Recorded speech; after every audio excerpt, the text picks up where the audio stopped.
Hi guys, and welcome to my podcast. I'm your host, Donovan Bullock, and today we are discussing and evaluating the four presidents of the Federalist era: Washington, Adams, Jefferson, and Madison. We will include the social, political, and economic policies, events, and consequences of each administration. Also, we're definitely going to rank the presidents and show why they are so effective or why they weren't so effective.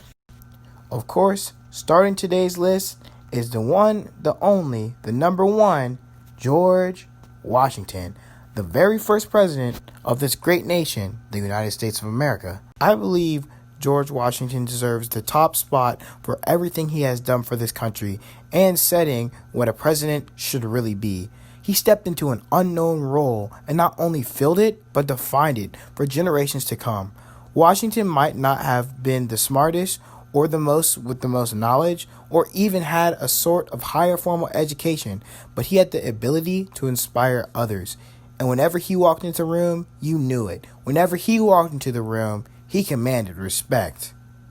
The Constitutional Rights Foundation explains, in many ways, President George Washington must be put into a class by himself. Unlike the other founding fathers, Washington was a true nonpartisan. He hated it when people divided into hostile groups, and he tried to avoid taking sides during political disputes. As president of the Constitutional Convention in 1787, he contributed almost nothing to heated debates that took place. Instead, he used his considerable prestige to calm people down and get them back into their main job, creating a new form of government for the United States. It came time during the convention to design the executive branch of the federal government. Article 2 of the Constitution, virtually everyone assumed Washington would become the first president. Not only this, but Washington's administration was able to set up the nation's financial backing through the National Bank, while keeping the country politically sound, having no major disputes that wrecked the country during his presidency. Now we're going to number 2. Moving on to number 2, we have Mr. Thomas Jefferson. By no means was Thomas Jefferson a perfect president, but he got the job done in a way that nobody else could. The way his Jeffersonian democracy was able to rise and take power / destroy the Federalists was unheard of. In my opinion, one of the biggest W's taken by Thomas Jefferson was the Louisiana Purchase. To gain all that land and influence through nonviolence is incredible. The United States was able to gain approximately $18 per square mile. The United States normally acquired a total of 820 square miles, 2,140 kilometers, 530 million acres from France, and getting all that without conflict is amazing.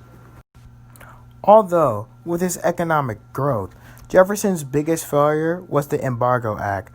The Embargo Act was a general embargo on all foreign nations enacted by the United States Congress with the intent of harming the United Kingdom and France during the Napoleonic Wars.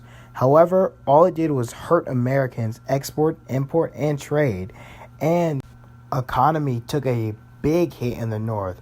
However, with this all, I still believe Jefferson, with all his strengths and weaknesses, is still strong, standing at number 2 in today's list.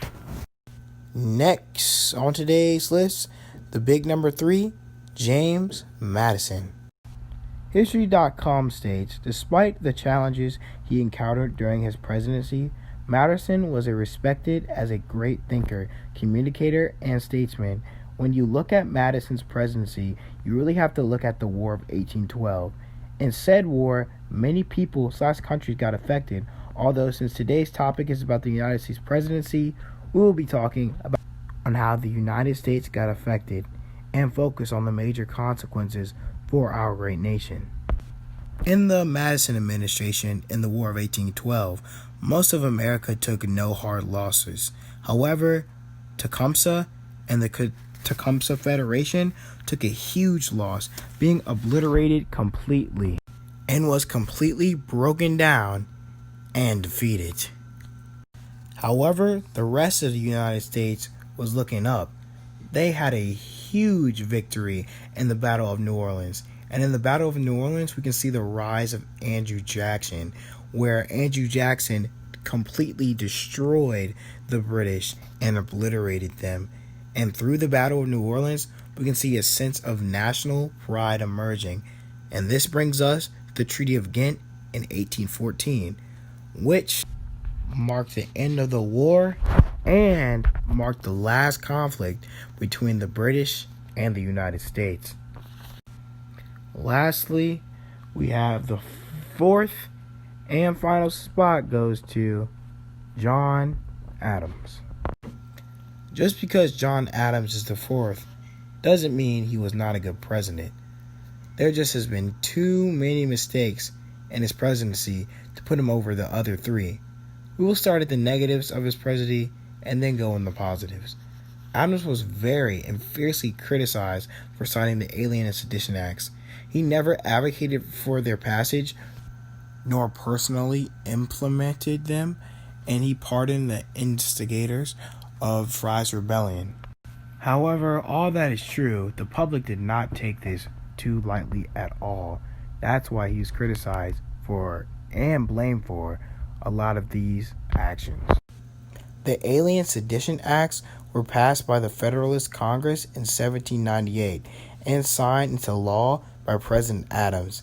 These laws included new powers to deport foreigners as well as making it harder for new immigrants to vote. Most people blame Adams for the following of this happening because of all of his wishy-washy commands and attitudes. I personally believe that if Adams were to own up to his mistakes and take this in stride and fix it with a passion, I believe he could have turned it around and maybe had a better chance in the election of 1800. Also, Adams also had to deal with the XYZ affair. Some historians say that Adams could have avoided it completely and it was a petty and useless conflict with the French. That could have been solved diplomatically before it even started. Now, as I go into the positive things of John Adams' presidency, I want to elaborate on, yes, John Adams is the fourth president on my list, on my ranking, on his effectiveness, although that does not mean he is a bad president at all. In the long run, John Adams was one of our forefathers and founding fathers. Therefore, I believe he should be respected historically, but on today's list, he's still number 4. Starting with the first positive thing, John Adams was an abolitionist, and that's very good in those days and times. He was one of the first presidents from Virginia and not from the South, so it's good to see the northern views and northern abolitionists go and take the presidency. We can clearly see as historians that he was not a slaveholder, which again is a great example as a president, showing that you don't have to conform to the social norms and you can stay and keep your integrity as an abolitionist in the form of presidency. And not being a slaveholder definitely does go to his credibility as a better person and having more morals to be, becoming a greater president. Now onto another great aspect of John Adams' presidency is feminism. John Adams was one of the key feminists back in the day because at a time there weren't a lot. And him and his wife Abigail Adams were an awesome couple and an awesome power team back in those trying times. And it's also nice to know that John Adams just did not start this in his presidency.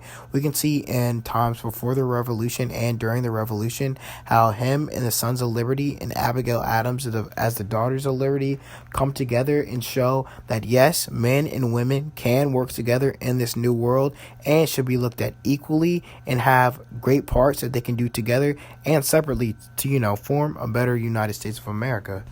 Now, as we go and look back at our list, we can see this. There's a clear difference between in the first and the fourth spot. First, we have George Washington, of course, because he really showed what a president should be, and his moral, outstanding character really excelled him to the first spot. And also, we have people like John Adams, who had great moral character, but is still in the fourth spot because of his policies. So that sums up me to think, and as my opinions and views, that if you really want to have a great presidency and have the most effectiveness or the most presidents back in the long run, you have to think of this. You have to have high moral character and be able to have great policies. Because if you have good moral character for people to look up to and for you to lead a country and have great policies, I believe the country can run smoothly and you'll be one of the greatest and the most effective presidents. That's why I have George Washington in my first, Jefferson in my second, Madison in my third, and sadly but truly, Adams in my fourth. Now, I want to thank everyone for listening to my podcast. If you have any questions, put anything in the comments below. I would love to talk with you, and have a great and wonderful rest of your day. It's been Donovan Bullock. Peace.